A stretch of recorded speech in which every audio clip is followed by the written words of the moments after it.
Sahabat, berjumpa kembali dengan saya, Romo Paulus Warisanto Soukarem, dalam seri berziarah bersama Santa Teresia Lisieux di masa Prapaskah.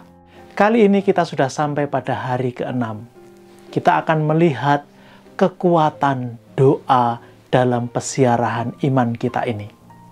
Sebelum kita membahasnya, mari, seperti yang biasa kita lakukan, kita mendoakan doa malaikat Tuhan. Demi nama Bapa dan Putra dan Roh Kudus. Amin. Maria diberi kabar oleh malaikat Tuhan bahwa ia akan mengandung dari Roh Kudus. Salam Maria, penuh rahmat Tuhan sertamu, terpujilah engkau di antara wanita, dan terpujilah buah tubuhmu Yesus. Santa Maria Bunda Allah, doakanlah kami yang berdosa ini, sekarang dan waktu kami mati. Amin. Aku ini hamba Tuhan, terjadilah padaku menurut perkataanmu. Salam Maria, penuh rahmat Tuhan sertamu, terpujilah engkau di antara wanita, dan terpujilah buah tubuhmu Yesus. Santa Maria Bunda Allah, doakanlah kami yang berdosa ini, sekarang dan waktu kami mati. Amin. Sabda sudah menjadi daging dan tinggal di antara kita. Salam Maria, penuh rahmat Tuhan sertamu, terpujilah engkau di antara wanita, dan terpujilah buah tubuhmu Yesus. Santa Maria Bunda Allah, doakanlah kami yang berdosa ini, sekarang dan waktu kami mati. Amin. Doakanlah kami ya Santa Bunda Allah, supaya kami dapat menikmati janji-janji Kristus. Marilah kita berdoa. Ya Allah, karena kabar malaikat kami mengetahui bahwa Yesus Kristus Putramu menjadi manusia, curahkanlah rahmat-Mu ke dalam hati kami, supaya karena sengsara dan salibnya, kami dibawa kepada kebangkitan yang mulia, sebab Dialah Tuhan dan pengantara kami. Amin. Sahabat, bagi kita pengikut Kristus, doa bukanlah sesuatu yang asing. Kita sudah mengenal doa sedari kita kecil. Kita diajari doa itu seperti bercakap-cakap dengan Tuhan. Nah, dalam konsep ini, kalau kita ngomong doa adalah bercakap-cakap, maka ada dua belah pihak, dua pribadi.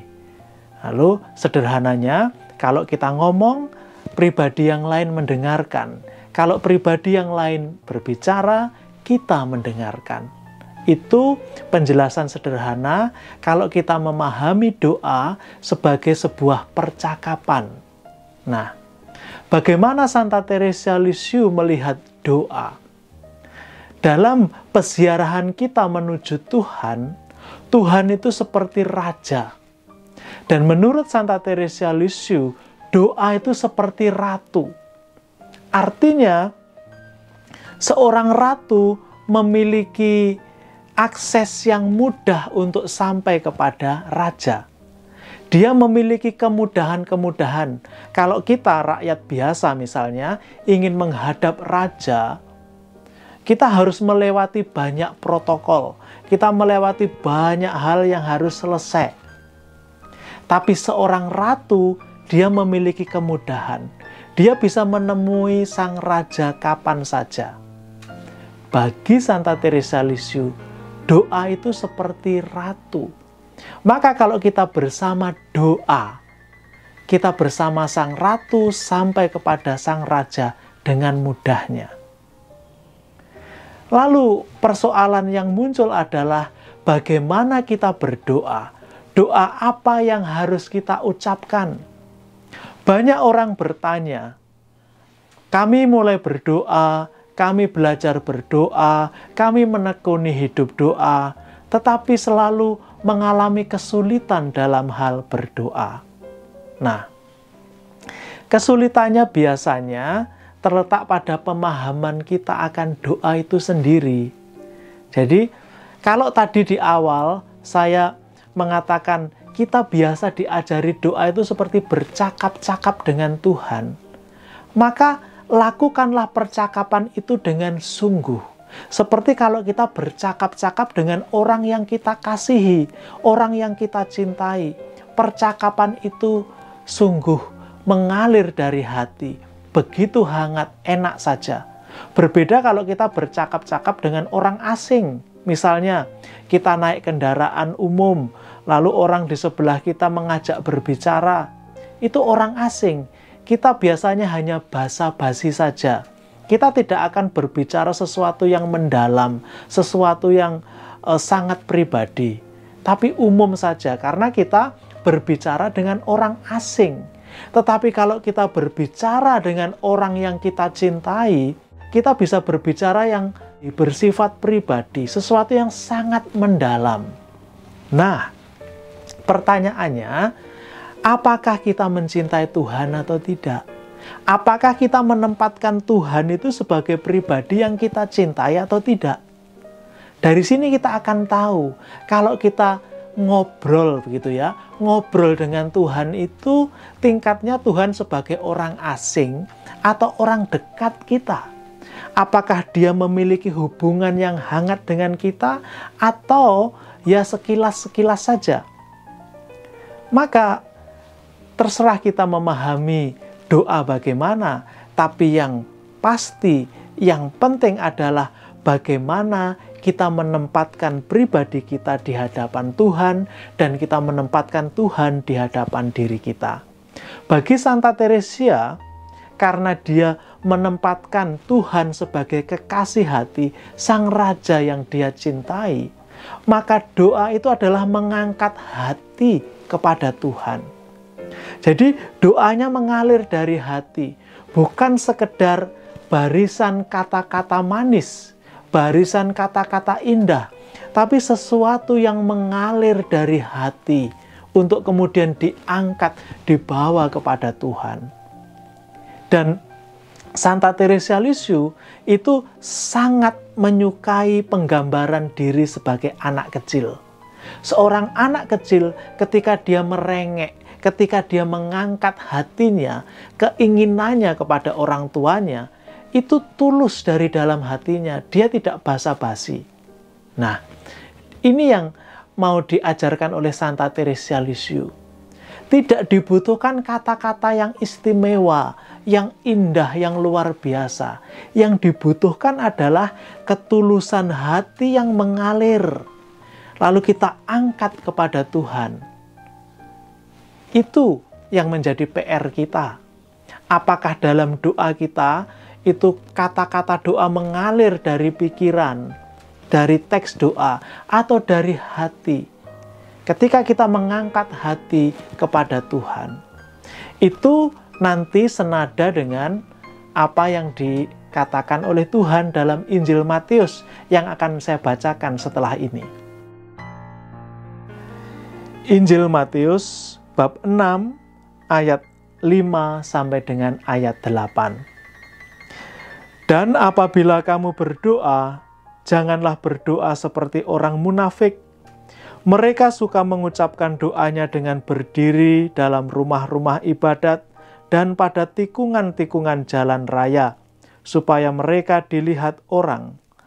Aku berkata kepadamu, sesungguhnya mereka sudah mendapat upahnya. Tetapi jika engkau berdoa, masuklah ke dalam kamarmu, tutuplah pintu dan berdoalah kepada Bapamu yang ada di tempat tersembunyi. Maka Bapamu yang melihat yang tersembunyi akan membalasnya kepadamu. Lagi pula, dalam doamu itu janganlah kamu bertele-tele seperti kebiasaan orang yang tidak mengenal Allah. Mereka menyangka bahwa karena banyaknya kata-kata doanya akan dikabulkan. Jadi janganlah kamu seperti mereka.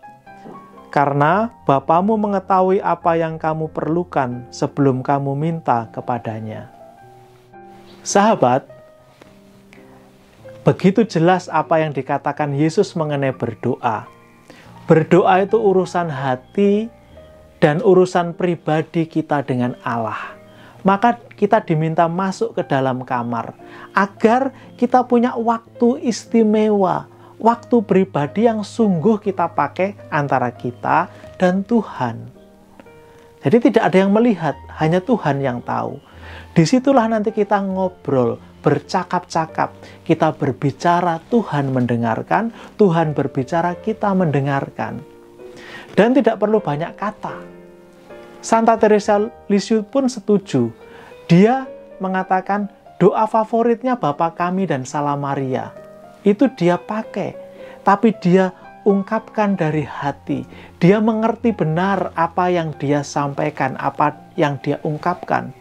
Karena dua doa ini sudah sempurna, luar biasa. Anda bisa berdoa pelan-pelan, perlahan-lahan, dan memahami maknanya. Begitu istimewa.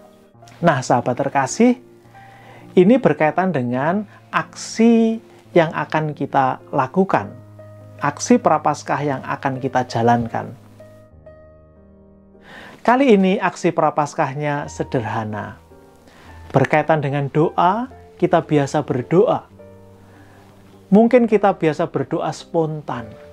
Mungkin kita juga biasa berdoa dari buku-buku doa. Nah, malam ini, hari ini, kita akan menulis doa. Jadi, ambil selembar kertas, siapkan pena, tulislah doa Anda. Tulislah sebuah doa yang akan Anda doakan. Dan itu, ya saya harapkan mengalir dari hati, mengalir dari kerinduan kita, yang akan kita angkat kepada Tuhan. Jadi cukup sederhana aksinya, menulis sebuah doa. Sekarang kita akan mengakhiri pelajaran kita hari ini dengan berdoa doa masa Prapaskah. Demi nama Bapa dan Putra dan Roh Kudus. Amin. Allah Bapa yang Maha Baik, kami bersyukur kepadamu atas masa Prapaskah yang Kau anugerahkan kepada kami. Meski belum semua dari kami dapat langsung hadir di gerejamu seperti masa-masa sebelumnya. Lewat masa Prapaskah ini, Engkau mengingatkan kami untuk menyadari segala kebaikan-Mu. Selama masa Prapaskah ini, Engkau melimpahkan rahmat untuk menyegarkan iman kami. Engkau mengajak kami bertobat, menyesali kekurangan dan dosa-dosa kami. Engkau mendorong kami untuk melepaskan diri dari belenggu nafsu yang menyesatkan. Engkau mengajar kami untuk hidup sederhana, mensyukuri segala anugerah-Mu, dan membantu orang-orang yang menderita. Selama masa Prapaskah ini, Engkau membimbing para calon baptis yang akan bersatu dengan kami melalui sakramen baptis.